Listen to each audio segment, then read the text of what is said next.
spirituel. De privilège mythique également, puisque on pourrait analyser l'importance de la figure du porcher dans un certain nombre de mythes de l'ancienne Europe, voire dans les contes. Mais nous en parlerons peut-être au moment de Saint-Antoine, donc demain. Je voudrais donc ici conclure provisoirement ma première présentation en soulignant donc, page 16, dernière partie de ma conclusion, que 1000 ans de civilisation médiévale en Europe ont profondément façonné les cultures constitutives de l'Europe actuelle. Et probablement de ses prolongements dans le Nouveau Monde.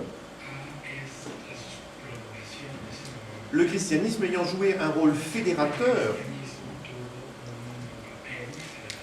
dans les cultures européennes, non seulement d'ailleurs par leur référence commune au texte évangélique,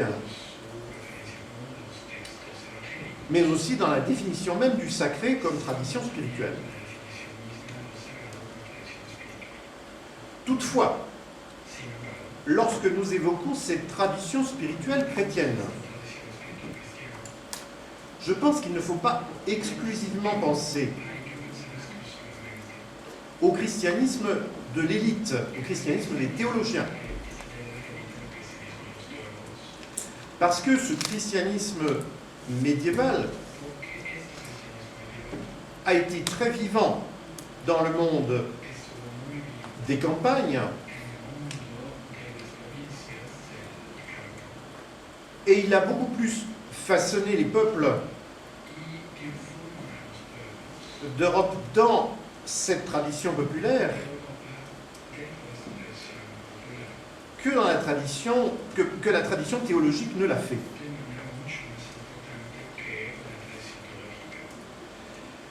Ce christianisme médiéval populaire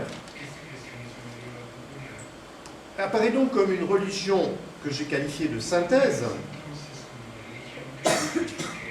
qui ne se réduit pas simplement aux formulations doctrinales ou catéchétiques des conciles.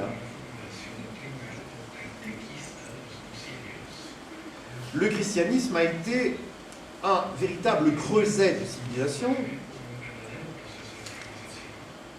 qui s'est adapté à des époques différentes et qui continue probablement d'évoluer encore de nos jours. Il n'est pas venu de Palestine sous sa forme définitive, mais il s'est construit dans toutes les civilisations où il s'est installé en acculturant les éléments païens anciens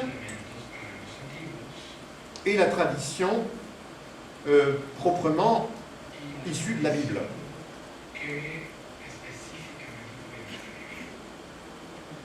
C'est probablement un des éléments constitutifs d'une identité européenne que nous avons là. Il reste à savoir si, de cette longue mémoire, nous ne pouvons pas tirer une réflexion originale sur le sacré qui est beaucoup plus ouverte et complexe que beaucoup d'historiens modernes des religions, historiens peut-être plutôt ecclésiastiques, auraient tendance à nous montrer. Voilà. Merci.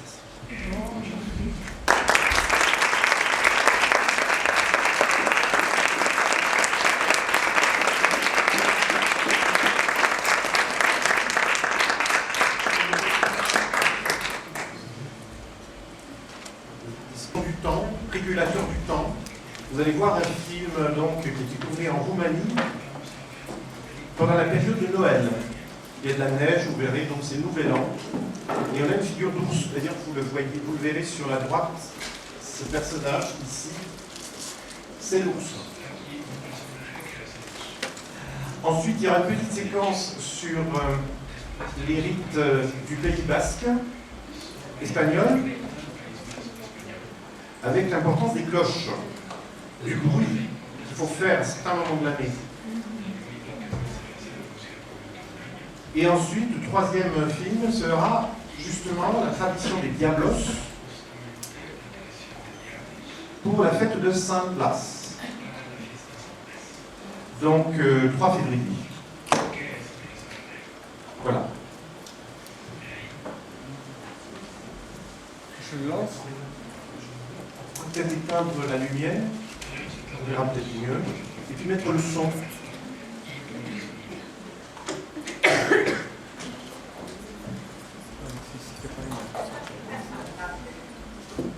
Rosalía, ¿cómo se apaga la luz y el sonido, por favor?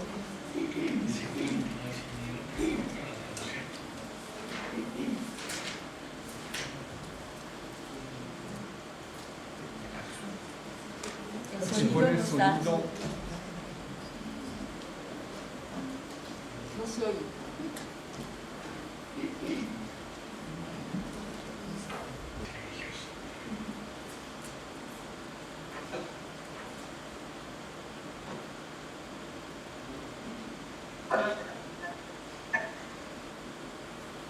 C'est la région de la Mancha en Espagne, la région bien connue par Don Quichotte.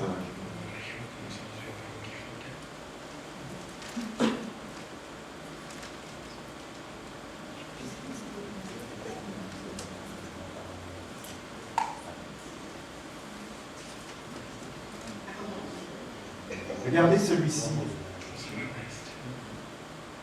Celui-ci qui est un personnage sinistre. Donc là, c'est un vrai diablos, si je puis dire. Plus diabolique que les autres. Hein.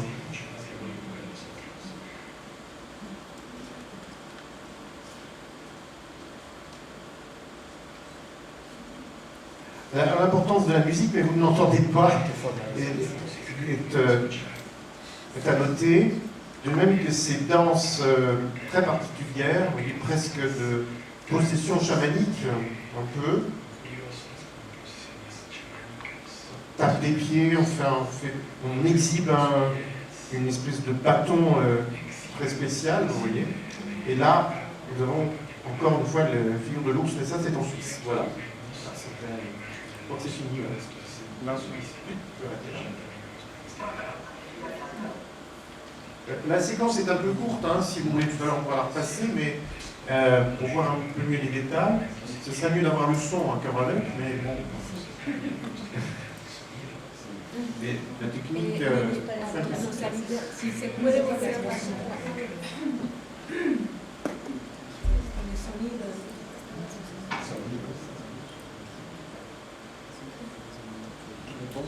Là directement sur le.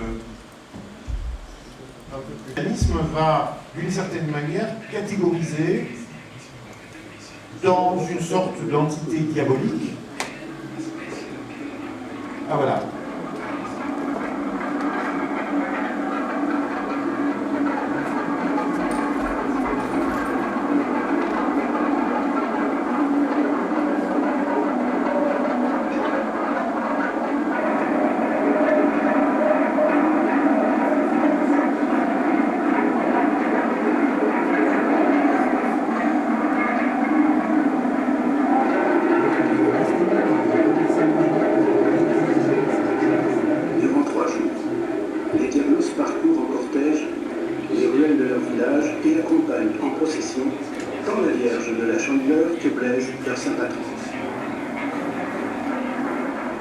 Ici, comme en Pays basque, les Diablos appellent la prospérité sur leur passage, et si le son